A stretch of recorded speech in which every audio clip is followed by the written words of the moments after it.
Bharat Nagar committee hall వెనకాల చిన్న road 3 ఫీట్ల రోడ్డు. మరి అక్కడ పక్కకు రోడ్ వేసేటప్పుడు ఈ రోడ్ కూడా వేస్తామని చెప్పి తోవి పెట్టారు జిహెచ్ఎంసీ. మరి వర్క్ ఇన్స్పెక్టర్ రవి గారు మరి ఏఈ గారు వచ్చి ఇది కూడా వేస్తామని చెప్పి తోవి పెట్టారు. ఇప్పుడు సంవత్సరం అవుతుంది దగ్గర మళ్ళీ ఇప్పుడు రోడ్ వేయలేదు, ఏమీ లేదు. మరి ఇంటి యజమానులకు తీవ్రమైన ఇబ్బంది అవుతుంది ఇక్కడ. ఎందుకంటే మొత్తం పందికొక్కులు తవ్వుతున్నాయి. వీళ్ళు తవ్వి పెట్టిపోయారు. ఇగో మొత్తం పందికొక్కులు తవ్వుతున్నాయి.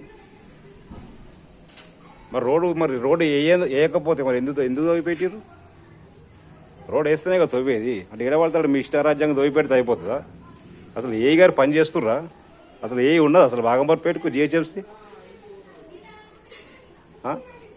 ఆ రవి ఏమో అసలు ఇక మొత్తం నేనే ఏఈ నేనే డిఈ మొత్తం నేనే అని మాట్లాడతాడు. ఆయన పని చేసి చూపించాలి, పనితనంలో అట్లా చూపించాలి. ఇగో మొత్తం ఇష్టం ఉన్నాడు దోవి పెట్టారు. ఈ గల్లీకి చాలా ఇబ్బంది అవుతుంది. సయాన ఎమ్మెల్యే సాబ్ కూడా 3 సార్లు చెప్పిండు ఈ రోడ్ వేసేయరు, ఈ గల్లీలో చిన్నది గల్లీ తోవి పెట్టిరా రోడ్ వేసేయమని చెప్పి.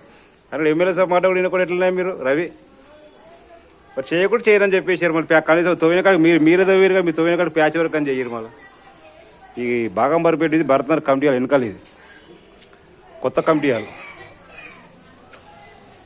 కాబట్టి మరి చేస్తారా చేయరా? మరి ఏదైనా కొంచెం కమిషన్ దగ్గర పోతాం. చేయకపోతే మంచిగున్న రోడ్లు తవ్వి అక్కడక్కడ వేస్తుర్రు. ఇంక చిన్న చిన్న గల్లెల్లో రోడ్లు వేస్తే ఏమైతే ఎంత ఘోరంగా ఉంది చూడేది, నడవలేని పరిస్థితి.